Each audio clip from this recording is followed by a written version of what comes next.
حمدان كرة خطيرة، يحاضر ميميس وكرة جول، كرة جول، الهدف الأول ميشيل ديلغادو. الهلال بنوره يسجل حضوره ويسعد جمهوره. الزعيم الأزرق ما أجمل لونه وما أقوى جنونه. هذا هو الهلال، حارق وهاج، فتاك وغازل الشباك، هو ميشيل ديلغادو وحده. البداية كهربائية للفرقة الهلالية. أول أهداف الهلال في البطولة العربية بلمسة سحرية لديلغادو. مشعل برشم يعاين الأضرار في هذا المشوار. 1-0 للزعيم الهلالي. قلت مشاهدينا الكرام منذ لحظات إلى أي حد سيبقى صامت دفاع السد. أرق سلمان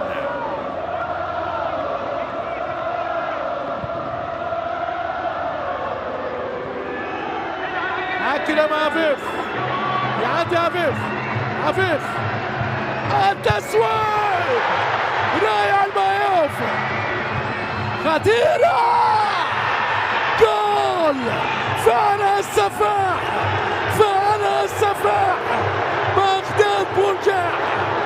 السد العالي هذه الليلة، السد هذه الليلة عالي بأقدام قوية برأسية نارية. هذه الكرة عليها سد باليسار وبغداد بونجاح بكامل النجاح يأتي التعادل لفريق السد. 1-1 بين الفريقين. هدف مغناطيسي للسفاح بونجاح. كبير ولا كبير؟ القناص الجزاء كنيع. عفيف بالراس، خطيرة، والهدف الثاني لفريق السد القطري. هدف غدار منذ بداية المشوار. السد القطري لأول مرة في المباراة يأخذ الأسبقية. هذه هي الكرة بالراس، طارق سلمان يغالط عبد الله المعيوف ويأتي الهدف الثاني. والهلال في الشوط الثاني يعاني.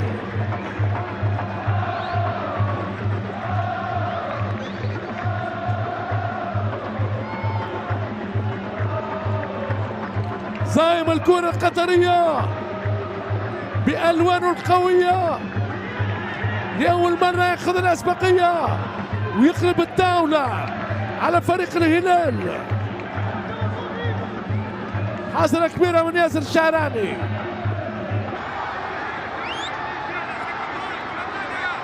تركيز كبير من سالم الدوسري من أجل التعديل. يتقدم سالم الدوسري، جول، الهدف الثاني. الهلال بهمة الرجال يعدل النتيجة في الدقيقة 67. فرحة جماهيرية بركانية، والهلال يتوهج من جديد في هذا المجال. مباراة القمة، نار يا حبيبي، نار بين الهلال والسد. 4 أهداف في المباراة يتقسمها الفريقان بالتساوي.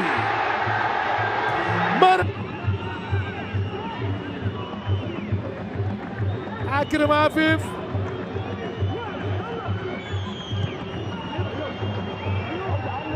بغداد بونجاح، التصويب والهدف الثالث. غدارة. هذا هو فريق السد القطري في الوقت القاتل. يغارد عبد الله المعيوف ويغطي الأسبقية. للصد القطري بتعجب.